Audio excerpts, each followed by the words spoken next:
한 번 빛을 받아서 하늘의 은사를 맛보고 성령을 나누어 받고 또 하나님의 선한 말씀과 장차 올 세상의 권능을 맛본 사람들이 타락하면 그들을 새롭게 해서 회개에 이르게 할 수 없습니다.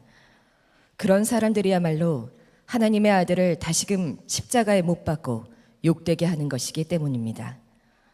땅이 자주 내리는 비를 흡수하여 농사짓는 사람에게 유익한 농작물을 내주면 그 땅은 하나님께로부터 복을 받습니다. 그러나 가시덤불과 엉겅퀴를 내면 그 땅은 쓸모가 없어지고 저주를 받아서 마침내는 불에 타고 말 것입니다. 사랑하는 여러분, 우리가 이렇게 말하지만 여러분에게는 구원에 이르게 하는 더 좋은 것들이 있다는 것을 확신합니다. 하나님은 불의하신 분이 아니므로 여러분의 행위와 여러분이 하나님의 이름을 위하여 나타낸 사랑을 잊지 않으십니다. 여러분은 성도들을 섬겼으며 또 지금도 섬기고 있습니다. 여러분 각 사람은 같은 열성을 끝까지 나타내서 소망을 이루시기 바랍니다. 여러분은 게으른 사람이 되지 말고 믿음과 인내로 약속을 상속받는 사람들을 본받는 사람이 되어야 합니다. 하나님께서는 아브라함에게 약속하실 때 자기보다 더 큰 분이 계시지 아니하므로 자기를 두고 맹세하시고서 말씀하시기를 내가 반드시 너에게 복을 주고 복을 줄 것이며 너를 번성하게 하고 번성하게 하겠다 하셨습니다. 그리하여 아브라함은 오래 참은 끝에 그 약속을 받은 것입니다. 사람들은 자기보다 더 위대한 일을 두고서 맹세합니다. 그런데 맹세는 그들에게 모든 논쟁을 그치게 하여 주고 확정을 지어줍니다. 그래서 하나님께서는 그 약속을 상속받는 사람들에게 하나님의 뜻이 변하지 않는다는 것을 더욱 환히 나타내 보이시려고 맹세로서 보증하여 주셨습니다.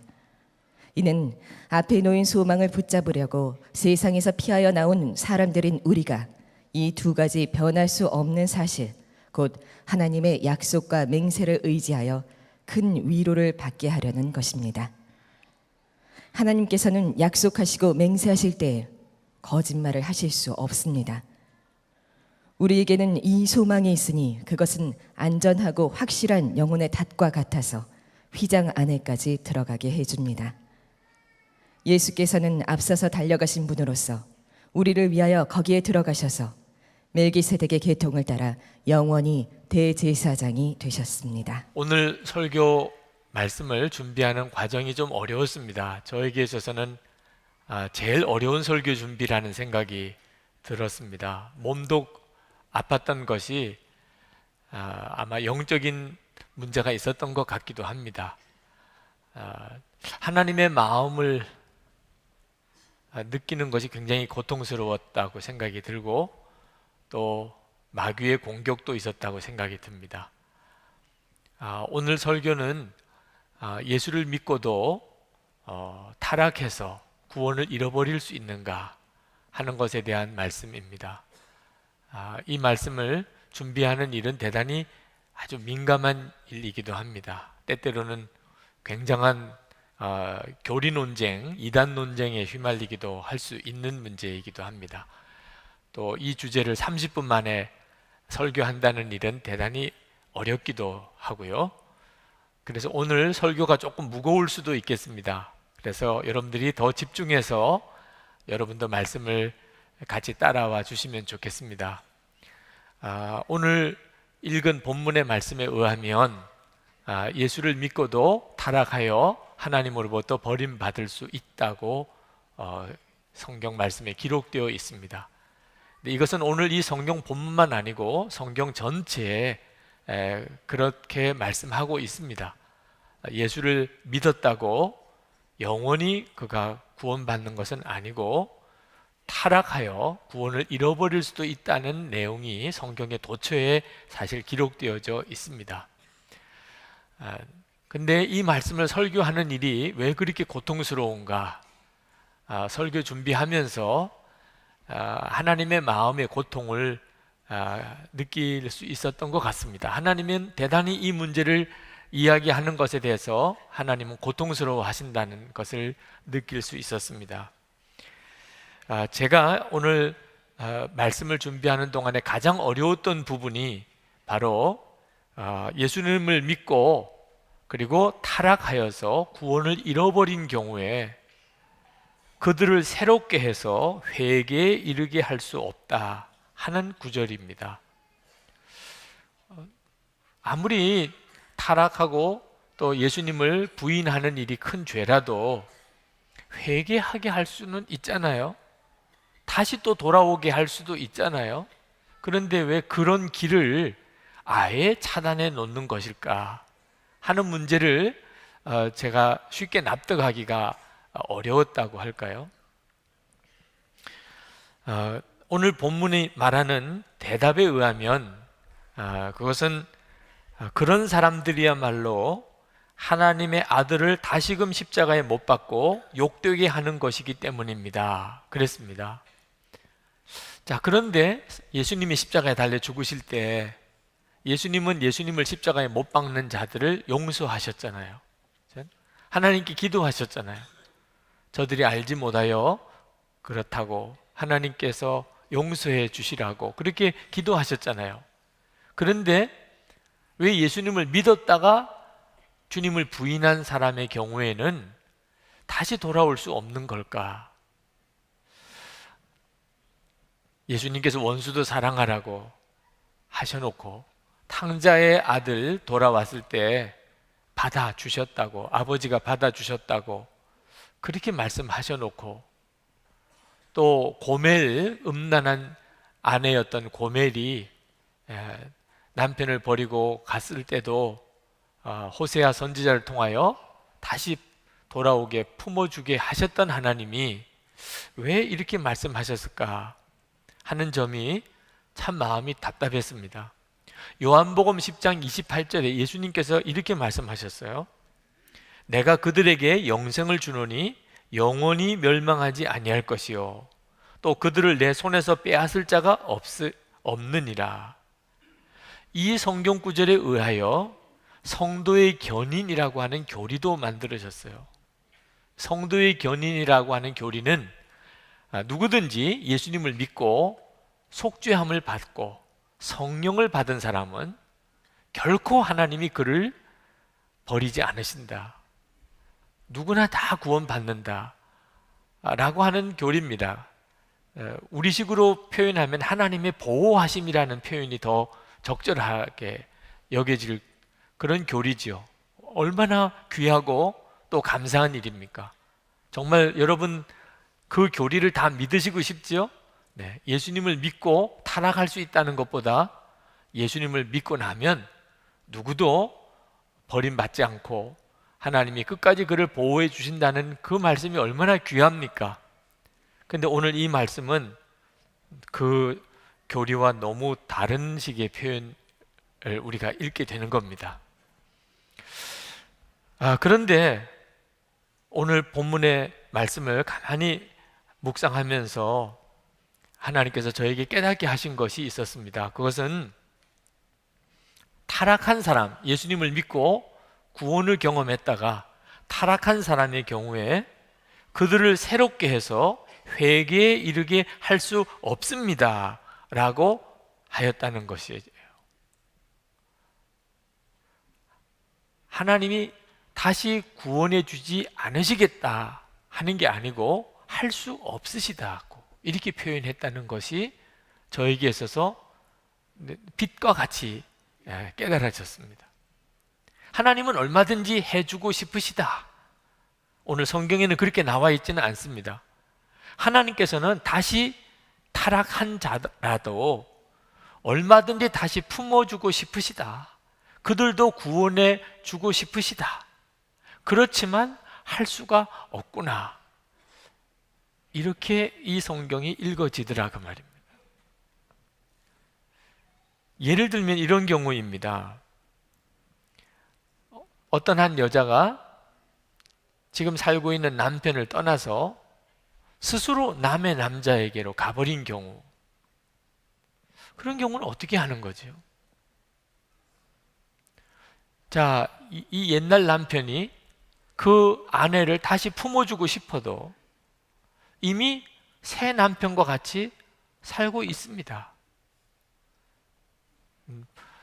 품어주고 싶지만 품어줄 수가 없는 경우가 있을 수 있는 거죠. 제가 군목으로 있을 때 저희 옆 부대에서 월북한 병사가 있었습니다. 이해가 안 되는 일이었어요. 도대체 이 대한민국에서 살았던 사람이라면 어떻게 월북을 할 수가 있죠? 그런데도 실제로 그런 일이 일어났어요. 제정신이 아니었든지 순간적으로 착오가 있었든지 무슨 피치 못할 사정이 있었든지 그는 스스로 북한으로 넘어갔습니다. 자, 이런 경우는 어떻게 하지요?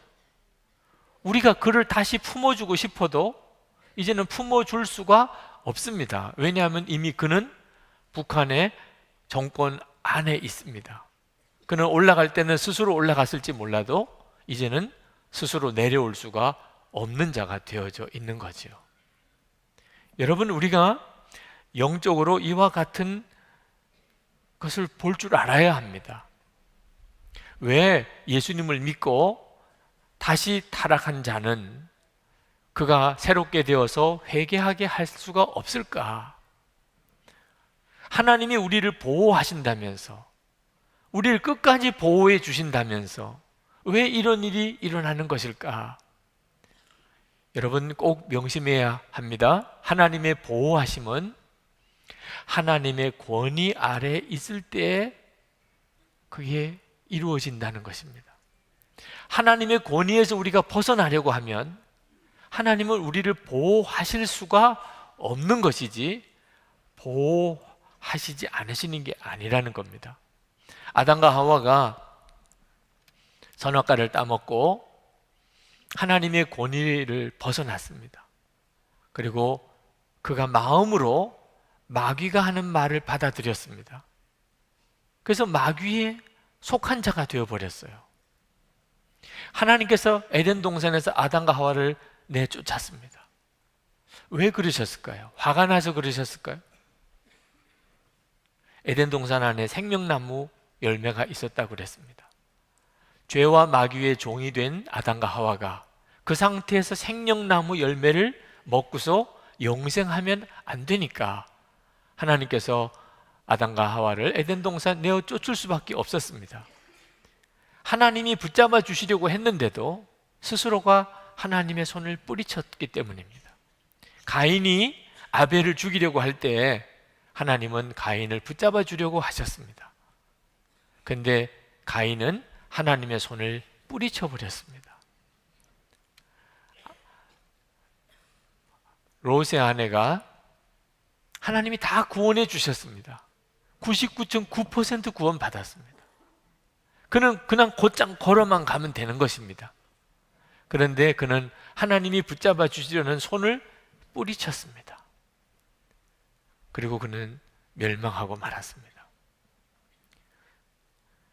여러분, 마음이 주님에게서 떠나면 주님도 어떻게 하실 수가 없는 것입니다.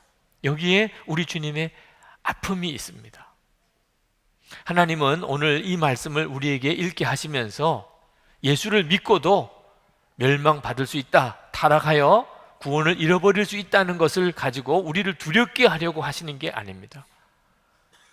하나님의 마음의 아픔을 말씀하려고 하는 것입니다. 마음이 떠난 사람, 이 사람은 정말 어떻게 할 수가 없는 것이지요. 여러분, 여러분의 삶 중에 정말 중요한 게 무엇인지 분명히 하고 사셔야 합니다. 우리가 돈도 벌어야 되고 성공도 해야 되고 명예도 중요한 일이지만, 그렇지만 우리에게 구원에 이르게 하는 것이 중요한 만큼 더 중요한 게 있겠습니까?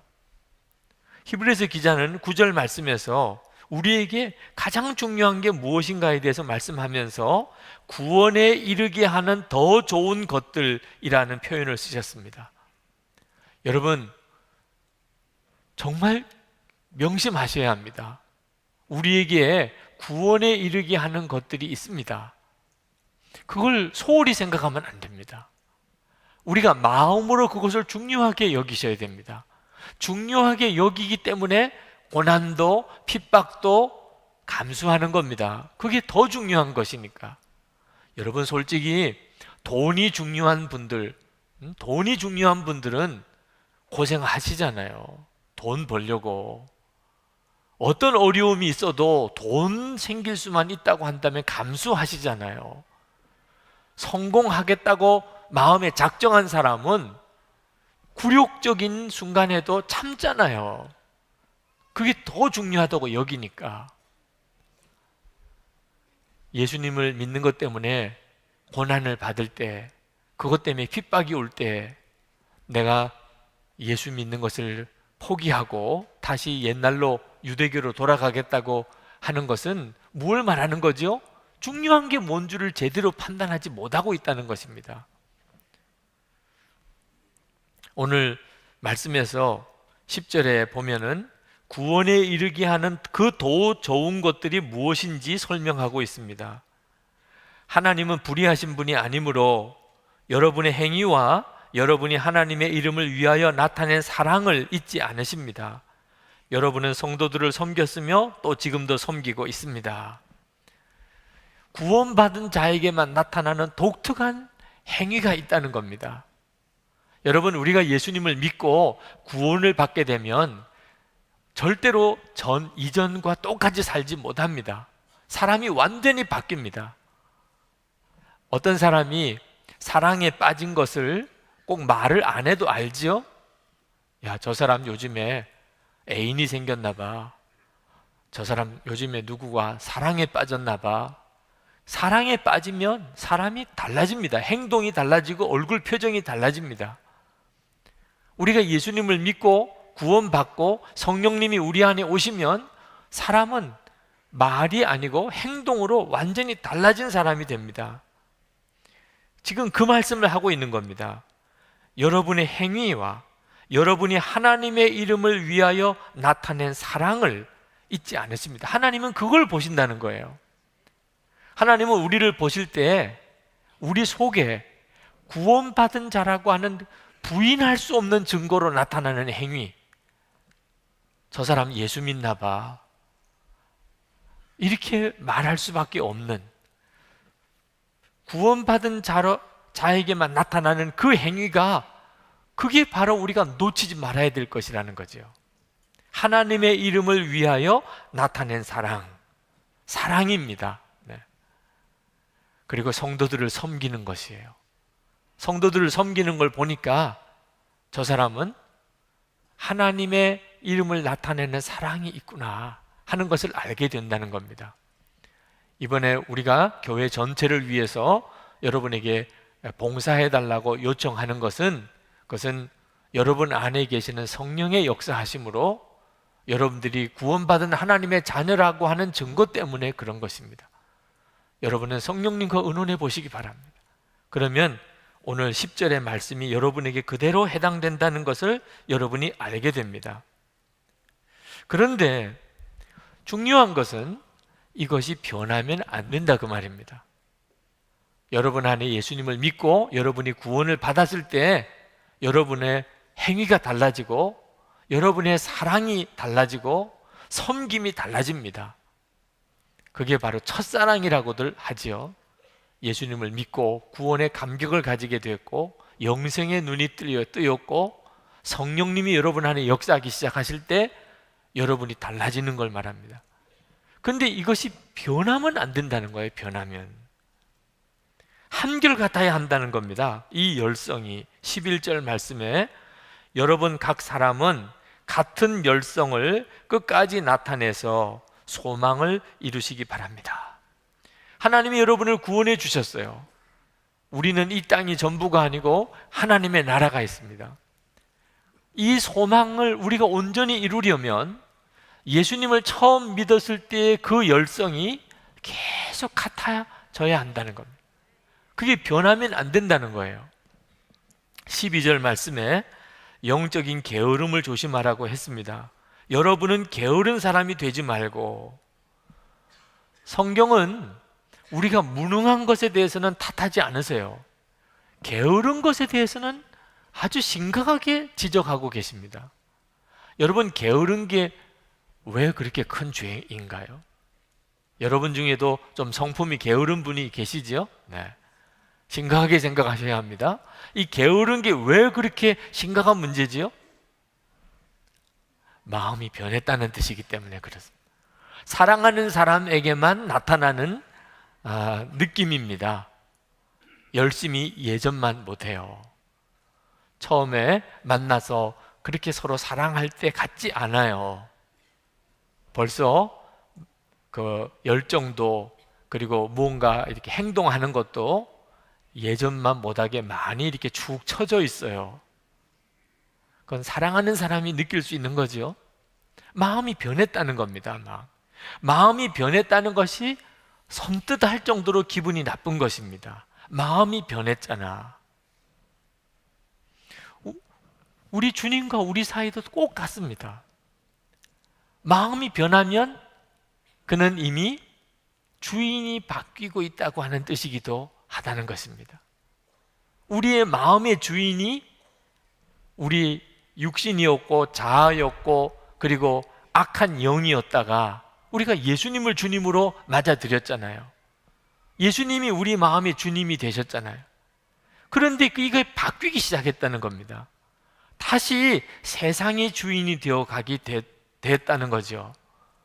이것이 얼마나 끔찍한 일인가 하는 거죠. 주님은 우리를 너무너무 사랑하시는데 우리가 주님을 향한 사랑이 바뀌었다는 것이 얼마나 끔찍하냐 하는 겁니다. 여러분, 예수를 믿지 않는 사람에게 영적인 미혹이 있습니다. 예수를 믿지 않는 사람들이 전도를 받아서 예수를 믿게 되는 과정이 쉽지 않은 것은 거기에 그 사람 속에 악한 영이 그 전도 받아서 구원받는 일을 방해하고 있기 때문입니다. 고린도후서 4장 4절에 분명히 이야기하셨죠. 그 중에 이 세상 신이 믿지 아니하는 자들의 마음을 혼미하게 하여 그리스도의 영광의 복음의 광채가 비치지 못하게 함이니 그리스도는 하나님의 형상이니라.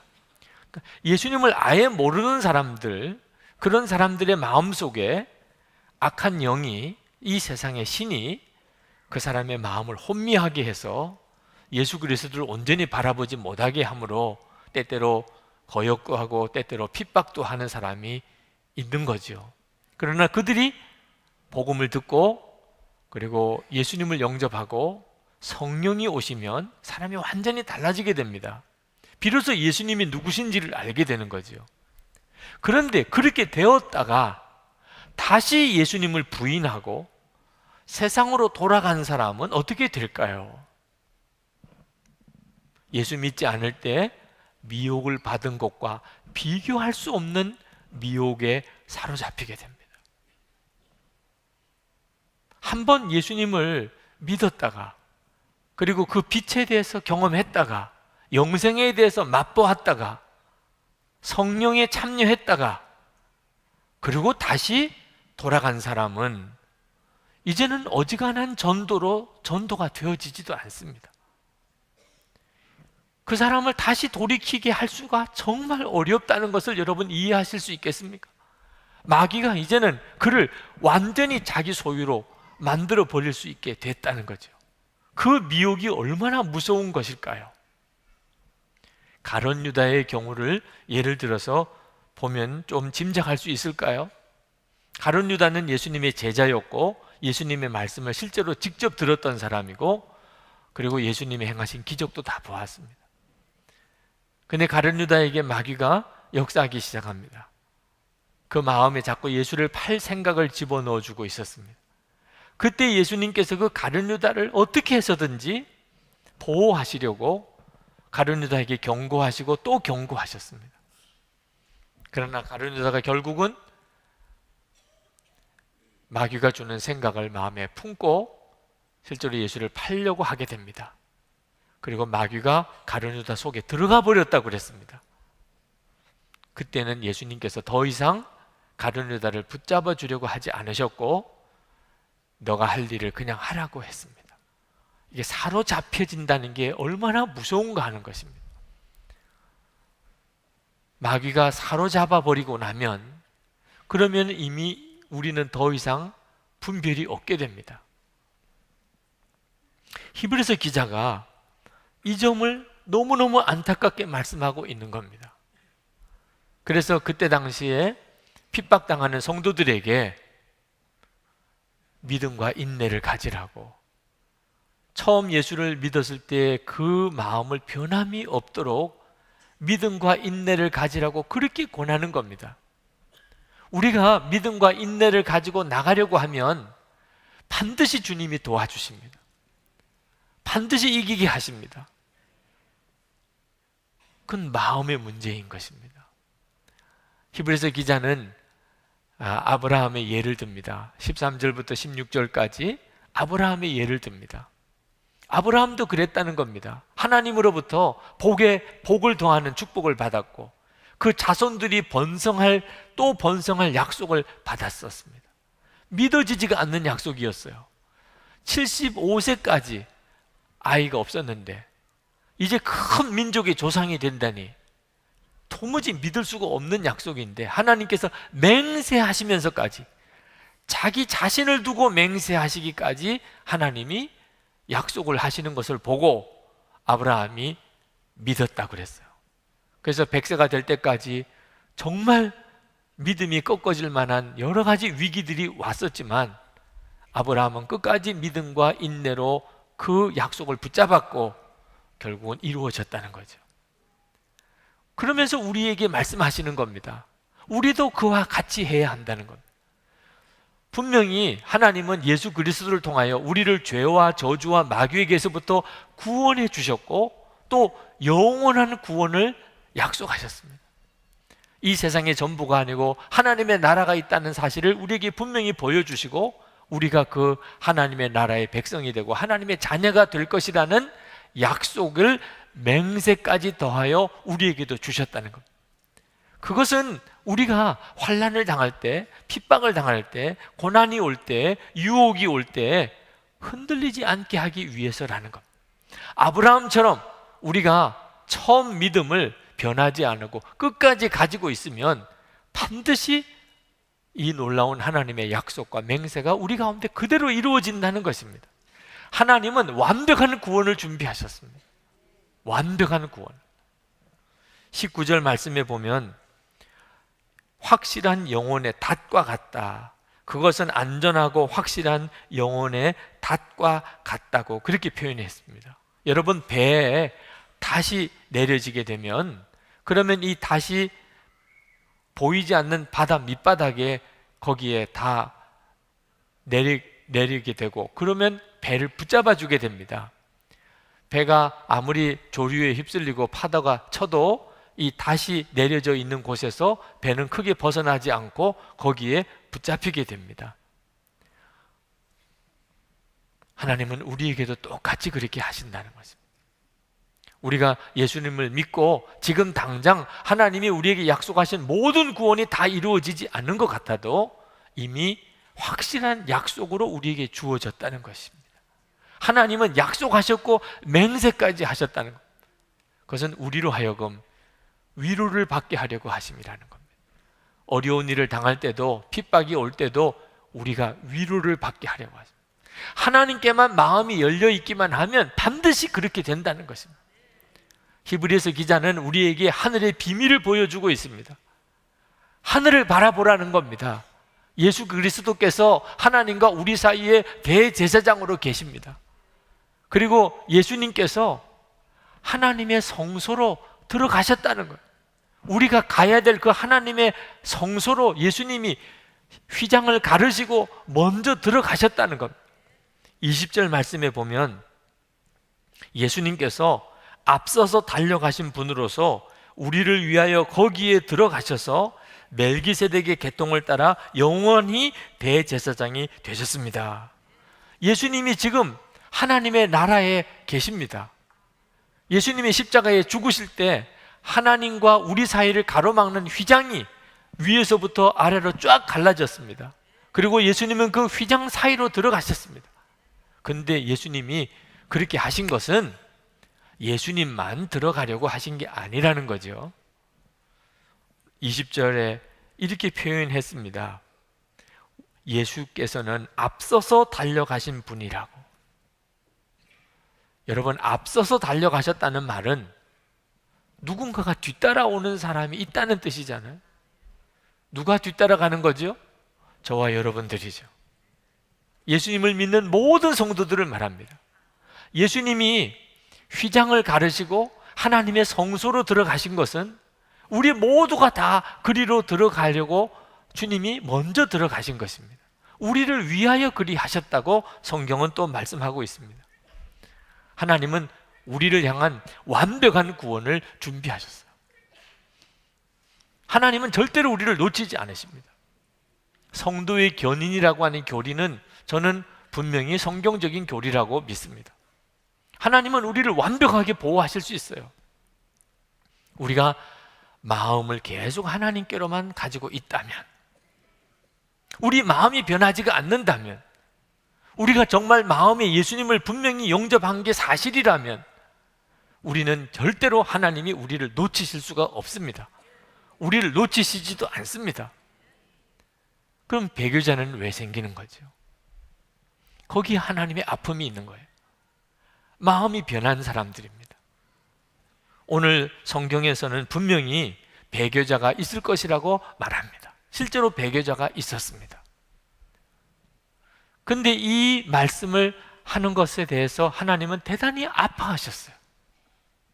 예수를 믿고도 타락하여 배교하고 영원한 구원을 잃어버리는 사람들이 분명히 있을 것이라고 말하는 것에 대해서 하나님은 너무너무 아파하셨어요. 하나님의 마음을 해석하기는 이렇습니다. 절대로 구원받은 사람이 다시 구원을 잃어버리는 경우가 있다는 이야기를 놀라운 지식을 깨달은 것처럼 하지 말아라. 놀라운 걸 발견했어요.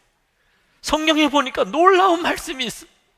예수를 믿고도 타락하여 다시 구원을 잃어버리는 경우가 성경에 보니까 있어요. 내가 놀라운 걸 발견했어요. 여러분에게 이 놀라운 발견을 여러분에게 가르쳐 드리고 싶어요. 이렇게 하지 말라. 그거는 정말 놀라운 것을 발견해서 사람들에게 막 가르쳐 주려고 하는 그런 내용이 아니란 말이에요. 우리가 어떤 사람을 볼 때 당신은 행위를 보니까 당신은 구원받은 사람이 아니야. 예수 믿은 사람은 그렇게 살 수가 없어. 당신은 틀림없이 하나님 앞에 가면 심판받을 거야.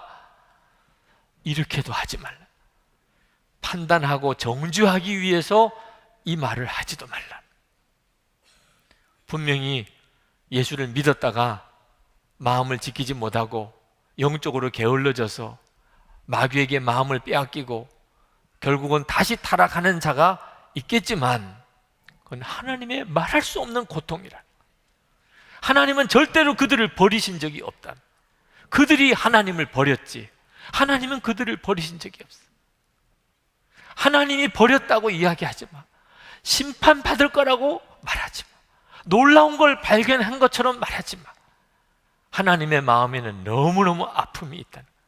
사랑하는 사람을 잃어버린 아픔이 있다는 거예요. 하나님은 할 수만 있다면, 하실 수만 있다면 다시 되찾아오고 싶어 하신다. 주님을 부인하고 간 자라도 다시 배교해서 세상으로 돌아간 자라도 하나님은 다시 데려오고 싶어 하신다. 하실 수만 있다면 하나님은 그렇게 하신다.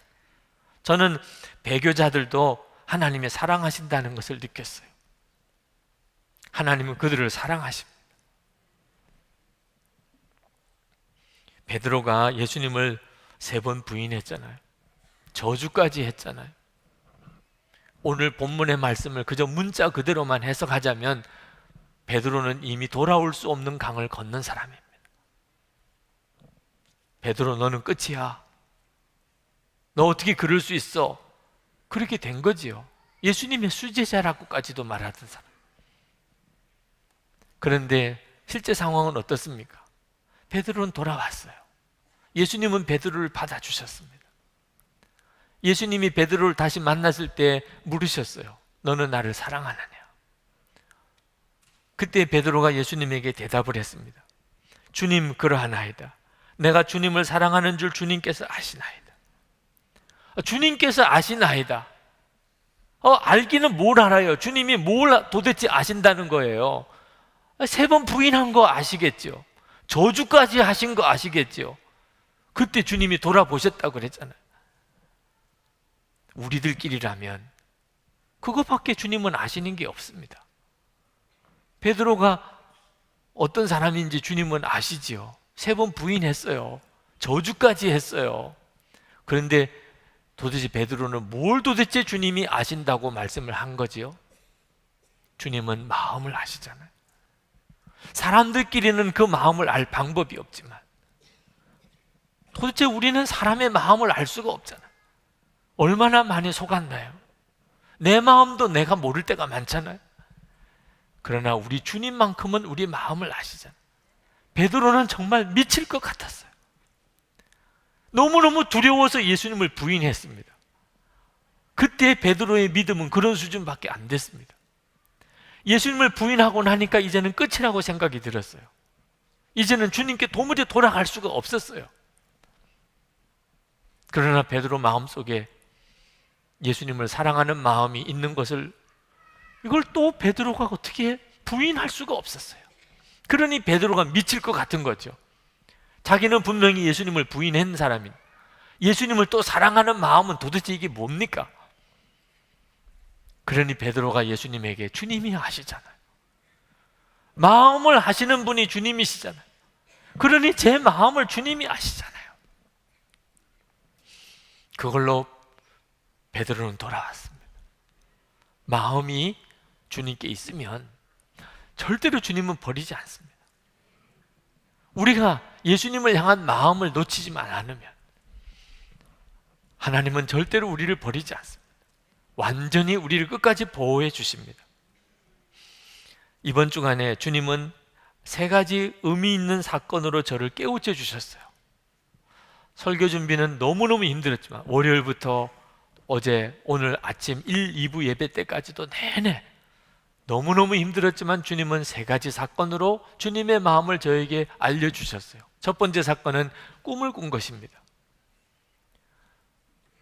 우리 교회 학교의 선생님이신 어느 권사님이 교회 나오는 아이 하나를 교회 나오지 말라고 했다는 보고를 제가 받았습니다. 꿈이에요, 꿈. 네. 실제로 그랬다는 게 아니고. 네. 너무너무 별나고 너무너무 문제가 많은 아이이기 때문에 그 권사님이 너는 교회 나오지 마 그랬다는 겁니다. 제가 그 권사님을 불러서 얼마나 큰 소리로 야단을 쳤는지 모르겠어요. 도대체 권사님이 무슨 자격이 있어서 그렇게 말씀하셨어요? 우리 모두가 다 힘들어도 아무리 권사님이 목사님에게 누가 될까봐 목사님이 불편하실까봐 그렇게 말씀하셨다 하더라도 제가 어떤 어려움을 겪는다 하더라도 우리 교회 모든 교인들이 그 일로 인해서 고생을 한다 하더라도 누구도 너는 교회 나오지 마 어떤 사람에게 그렇게 말할 자격이 없어요 권사님 하고 제가 막 큰 소리로 야단을 쳤어요. 꿈이니까 꿈이니까 그러고 깼어요. 깨고도 너무너무 현실 같은 생각이 드는 겁니다. 그 권사님 앞에서 그렇게 막 소리 지르던 그게 너무너무 생생한 현실처럼 느껴져서 잠을 이루기가 어려웠어요. 그때 주님이 제 마음에 그게 주님의 마음이라고 하는 것에 대해서 깨닫게 하셨어요. 주님은 어떤 누구도 떠나 가 나는 너를 다시 보지 않을 거야 하지 않으신다는 것. 두 번째 또 일이 있었습니다. 저희 딸, 큰딸이 지금 이스라엘과 터키 성지순례를 하고 돌아오고 있는 중입니다. 터키까지 성지순례를 다 마치고 이제 한국으로 돌아오려고 하는 때 그때 갑자기 젊은이 교회에서 연락이 왔다는 거예요. 젊은이 교회 자매 하나가 레바논 여행 제한 지역이지요. 지금 내전이 벌어지고 있는 상당히 위험한 곳입니다. 그런데 그곳에 선교 정탐 훈련을 하러 갔는데 거기서 예기치 않은 병으로 지금 병원에 강제로 입원이 되어져 있다는 겁니다. 이 자매를 누가 와서 데리고 와야 될 텐데 지금 터키 가까운 곳에 비교적 가까운 곳에 가 있으니 거기서 그 자매를 데리고 올 수 없느냐는 연락을 받은 거예요. 여러분 해외여행을 다녀보시면 알겠지만 이건 참 어려운 일입니다. 이제 한국으로 갈 비행기 타야 될 바로 그 시점에 거기서 여행 제한 구역인 그 레바논 베이루트로 가는 비행기표를 마련하고, 그리고 거기서 그 자매를 인수받아서, 그리고 그 자매를 안전하게 한국까지 데리고 오는 일을 저희 딸과 우리 이경국 원사님 딸 수정이 둘이서 해야 하는 것입니다. 위험한 일이기도 하고 가능할 수 있을까? 그런 모든 비행기 티켓이 가능하기도 할까? 또 레바논에 가서 그 조치가 과연 이 두 자매가 과연 그 해낼 수 있는 일인가? 복잡한 상황이 왔어요. 과연 여기에 가라고 해야 하는가? 그때 하나님께서 제 마음에 그 자매도 하나님이 기뻐하는 자매, 하나님이 그 자매가 그런 어려움을 겪고 있는 것에 대해서 너무너무 안타까워 하시는 것을 깨닫게 하셨어요. 그래서 할 수 있는 대로 가봐라. 너희들이 나서면 그 다음에 하나님이 상황을 풀어주실 것이다. 그래서 어젯밤 자정에 지금 한국으로 오는 비행기를 탔다고 들었습니다. 이제 한 6시쯤 한국에 도착하게 될 텐데, 그 일을 겪으면서 하나님은 우리가 어디에 있든지 어떤 어려움 속에 있든지 하나님은 주목하고 계시고, 그리고 하나님은 지키고 보호하시고 구원해 내신다고 하는 것에 대한 놀라운 제 마음의 깨우침을 주셨어요. 어젯밤에 정말 잠을 설치고 있는 때에 주님은 저에게 그것을 깨닫게 하셨어요. 그리고 금요일에 우리가 다 오신 분들이 있으시겠지만 여기에 청소년들을 위한 다음 세대 집회가 열렸잖아요. 한 4,000명 가까운 청소년들과 부모님들이 꽉 이 비전홀에도 또 세미나실에도 다 차서 대집회가 있었습니다. 그날 강사로 왔던 다니엘 김 선교사님 말씀 중에 필리핀 집회 이야기를 하셨어요. 우리 한국 아이들 한 40여 명, 필리핀 아이들 한 100여 명, 그리고 연합 집회가 열렸는데 필리핀 학생들은 마음이 열려서 얼마나 은혜를 많이 받는지. 그런데 한국 학생들 40여 명은 다 똘똘 마음이 뭉쳐가지고 전혀 마음을 열지 않는 겁니다. 너무너무 답답한 거예요. 찬송도 안 불러요. 기도도 안 해요. 3박 4일 집회가 끝났지만 한국 학생들을 생각하면 너무너무 마음이 무너지더랍니다. 이제 다 갈 짐을 다 꾸리고, 그리고 이제 마지막 점심 식사를 하고 집으로 떠나는 바로 그 시간에 그 식당에 한국 학생들이 있는 곳으로 갔답니다.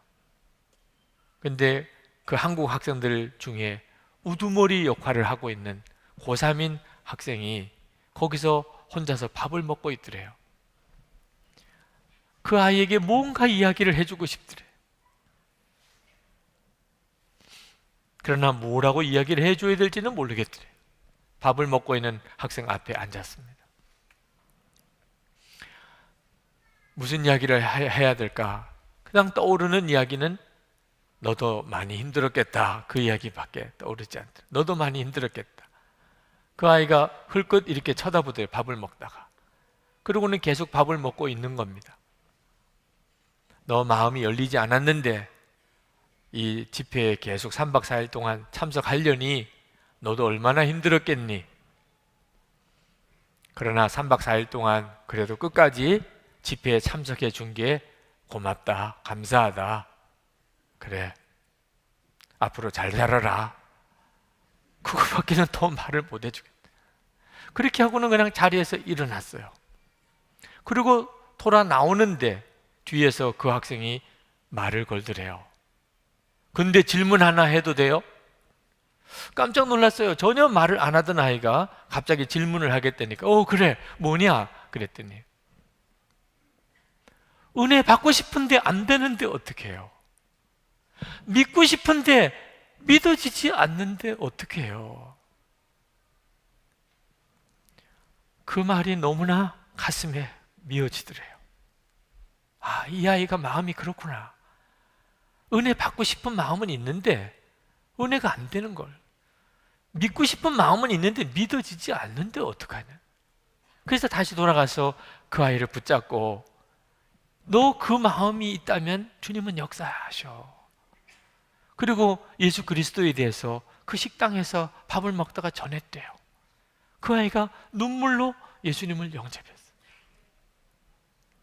수련회 다 끝나고 이제 다 모든 게 다 끝난 상황에 이 아이가 자기 애인을, 여자아이를 데리고 왔어요. 나한테 하는 대로 얘에게도 해줘요. 나한테 한 대로 얘한테도 좀 해줘요. 그래서 그 아이한테도 예수님을 전하고 그 아이도 예수님을 영접하는 일이 있었노라고 간증을 하셨어요. 하나님이 저에게 또 한 번 확인해 주시는 것이었어요. 정말 마음이 있으면 하나님은 절대로 버리지 않는다. 마음이 하나님께로 있으면 하나님은 절대로 포기하지 않는다는 거예요. 성도 여러분, 여러분은 마음을 정말 하나님께 드렸나요? 저는 주님께 제 마음을 드렸어요. 예수님께 제 마음을 드리고 나니까 모든 게 달라졌어요. 제가 스스로 생각하기에도 너무너무 모든 게 바뀌어져 가는 거예요. 그렇게 힘들었던 것이 그렇게 쉬워졌어요. 그렇게 하고 싶었던 것들이 그렇게 하기 싫어졌어요. 정말 모든 게 다 달라졌어요. 주님이 하시니까 모든 게 다 달라졌어요. 마음을 주님께 드리고 나니까 주님이 엄청나게 역사를 하시는 겁니다. 여러분 중에는 도대체 마음을 어떻게 드렸냐고 질문하는 분이 있으실 거예요. 마음을 빼서 드렸냐? 어떻게 마음을 드리죠? 제가 주님께 제 마음을 드린 방법은 간단합니다. 그냥 마음에 늘 주님을 생각하는 거예요. 내 마음에, 생각 속에 늘 주님이 있도록 하는, 의식이 될 때마다 주님, 항상 주님을 생각하는, 그것이 제가 주님께 제 마음을 드리는 전부예요. 영성일기를 쓰시라고 권해드리면서 제가 도전했던 거죠. 24시간 예수님을 바라보라는 거예요. 다른 방법을 저는 알지 못해요. 그것이 저의 모든 걸 바꾸기 시작했어요. 마음이 바뀌니까 역사가 달라지는 겁니다. 하나님은 너무너무 놀랍게 은혜를 주시고 계세요. 마음에 따라 결과는 엄청나게 다릅니다. 방성기 목사님 한 번은 여의도 순복음교회 주일 예배 갔던 이야기를 하셨어요. 그때는 여의도 순복음교회가 막 엄청나게 부흥이 될 때입니다. 소문이 막 사방에 났을 때예요. 도대체 이 교회는 어떻길래 이렇게 부흥이 되나 하고 구경 삼아 갔던 거죠. 가서 그가 겪었던 것을 이렇게 썼습니다. 내가 순복음교회에 가서 예배를 드려보니까 많은 분들이 30분 전에 와서 기도하고 있었습니다. 나는 보통 일찍 교회에 도착하면 주보를 보든지 하면서 예배 시간이 되도록 시간을 때우는데 나와는 달랐습니다. 그때 생각하기를 내가 설교해도 은혜 받겠구나 라는 생각을 하였습니다. 여러분은 오늘 몇 시까지 오셨어요? 네. 몇 시까지 오셔서 어떻게 기도하고 준비하셨어요? 똑같은 은혜를 받아도 마음을 어떻게 준비하느냐에 따라 이렇게 결과가 다르다. 여러분도 꼭 한번 해보세요. 하나님의 역사가 있습니다. 우리만 하는 게 아니에요. 사실은 우리 주님이 먼저 역사하시고 우리는 거기에 반응할 뿐입니다. 이제 우리 같이 기도하십시다. 네. 여러분, 주님은 오늘 두 가지 여러분에게 꼭 말씀을 전하라고 하셨습니다. 예수님을 믿는 자도 타락할 수 있다는 겁니다. 마음이 변해버리면 그렇게 됩니다. 그러나 주님을 향하여 마음이 있는 자에게는 주님은 결코 버리지 않으신다. 주님은 완벽하게 우리를 보호하신다. 여러분, 이 시간 여러분의 마음을 주님을 향하여 활짝 여시기 바랍니다. 그리고 정말 그 마음이 변하지 않게 되기를 바랍니다. 기도하십시다. 은혜와 사랑이 충만하신 하나님, 놀라우신 하나님의 은혜를 감사합니다. 역사하시고 주관하시는 주님 감사합니다. 오늘도 사랑하는 성도들을 하나님의 능한 손에 붙들어 주시고 주님의 은혜의 장중에 사로잡아 주시기를 원합니다. 아버지, 참으로 좋으신 주여, 긍휼과 은혜로 더하신 하나님 역사해 주소서. 우리를 사로잡아 주시고 주관해 주소서. 주님의 마음을 우리 가운데 더욱 부어주시고 하나님 역사에 주옵소서. 주여, 나의 주여, 나의 하나님이여, 글과 은혜로 더하시는 아버지여, 역사해 주소서. 아버지 하나님, 우리의 마음에 깊이 주님 임하여 주소서. 영원한 하나님의 나라, 하나님의 성소에 하나님 계시며 우리의 중보자가 되어주시는 주 예수님, 우리의 마음에도 계시고 왕이 되어주시고 우리를 이끌어 주시옵소서. 오늘도 이 예배에 참여한 모든 이들을 주님이 붙들어 주소서. 주님, 저들에게 영혼의 닷과 같이 하나님 안전하고 견고한 닷과 같이 주님 역사해 주소서. 우리의 소망이신 예수 그리스도께서 하나님 성도들을 붙들어 주소서. 주님 축복해 주소서. 세워 주소서. 주님 하나님 지켜 주소서. 인도하소서. 하나님 기뻐하시는 길로 담대히 나아갈 수 있게 하여 주옵소서. 주님 감사합니다. 부어주시는 주님, 놀라우신 하나님의 은혜 하나님 부어 주소서. 주님 역사해 주소서. 감사합니다. 나의 아버지 하나님, 다시 한번 주님 앞에 간구합니다. 오늘 이 예배에 참여한 모든 성도들과 이 말씀을 듣는 모든 성도들은 한 사람도 실족하여 타락하여 구원을 잃어버리는 일이 없게 하여 주옵소서. 하나님, 마음이 변하는 것을 절대로 작게 여기지 아니하고 오직 주님을 향한 마음만 하나님 계속 가지게 하시고, 주님 약속하신 대로 우리에게 약속과 맹세로 우리의 구원을 보증하신 주여, 우리를 영원히 붙잡아 주시겠다고 하신 주님, 우리와 늘 동행하시겠다고 하신 주님, 하나님 감당치 못할 시험 주시지 않으신다고 하신 주님, 오늘도 성도들을 그리 축복해 주시옵소서.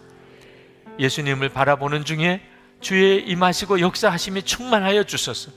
마음과 생각이 온전히 치유되고 두려움과 염려가 온전히 떠나고 주님이 부어주시는 기쁨과 은혜와 평강이 넘치게 하여 주옵소서. 한 주간 주님 안에서 승리하는 삶을 살게 하시고 하나님을 영화롭게 하는 삶을 살게 하시고 주님을 하나님 높이게 하소서. 우리의 모든 삶 속에서 우리 주님이 영광을 받으시옵소서. 오늘도 예배와 찬송, 감사와 우리의 정성스러운 예물을 주님 받으셨습니다. 하나님 기뻐하는 때대로 이 헌금이 쓰여지게 성도들의 삶에는 은혜와 복이 넘치게 하여 주소서. 충만하여 넘치게 하소서. 생수의 강이 흘러 넘치게 하소서. 생명이 넘치게 하소서.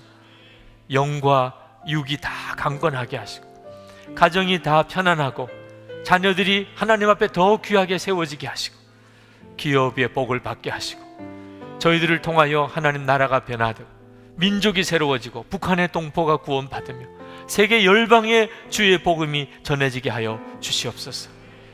주 예수 그리스도의 이름으로 간절히 기도합나이다. 아멘.